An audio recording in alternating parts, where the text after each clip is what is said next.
Eight biggest takeaways from Friday's Sweet 16 games. With 2 rounds of relatively unexciting games last weekend, we were due for some classics in the NCAA tournament's second week. Friday did not related A. The chalk nature of the early rounds set up some fantastic showdowns in the Sweet 16, with those great games creating ripple effects that will be felt until a champion is crowned in April. Here are 8 items to focus on from Friday's action. 1.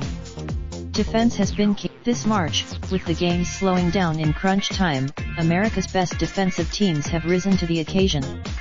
With the complete elite, 6 of the 8 remaining teams rank in the top 12 in the nation in defensive efficiency, per KenPom. Purdue is not far. This doesn't mean every game left in the tournament will be a rock fight like Michigan and Texas Tech played on Thursday. Auburn, Duke, 2. Duke survives again. Just 5 days after UCF barely missed 2 shots at the rim to defeat Duke, Virginia Tech suffered a similar fate. On the Hokies' final, the Blue Devils will now face Michigan State, fresh off 2 razor-thin victories. If Duke plays 3. Auburn moves on with, like Michigan State, Auburn's win did not come without an injury scare. Chuma Okeke had, after the game, indicating the seriousness of the issue. North Carolina, 4. Michigan State, although LSU had been playing excellent basketball without head coach, will wait on the sideline. The Tigers' ran out of gas against an elite Michigan State team. Interim coach Tony, the Spartans' offense ran like a well-oiled machine, especially early in the game. Michigan State, Henry making a leap into a dangerous weapon for the Spartans late in his freshman season would boost Michigan State's chances to move on to Minneapolis. 5.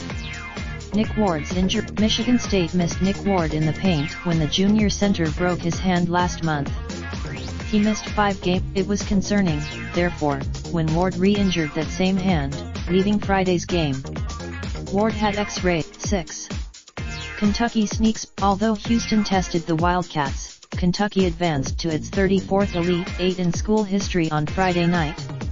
P.J. Washington finished the game with 16 points, outmuscling the Houston front line in the paint. With Houston leading across the board, Kentucky's size was too much for the Cougars. The Wildcats out. 7. Title contender. The bracket remained overwhelmingly chalk through 5 days of play, with top seeds moving on at record rates. Auburn ended that. The Tar Heels ran into an absolute buzzsaw, with Auburn making a barrage of long-range shots. North Carolina. Even at North Carolina's ultra-fast pace, the Heels could never catch up. Anytime Carolina. 8. Trey Jones makes up. Mere minutes before the game began, Duke announced that Cam Reddish would not start due to a knee sprain. Although Duke claimed, instead, Trey Jones stepped up to fill the void left by his fellow freshman. To date, related slideshow best of the NCAA tournament provided by Eman. Raindrop, drop top smoking, no cooking the hot pot. Fucking on your bitch, yeah, that. Looking up, open the park, pot.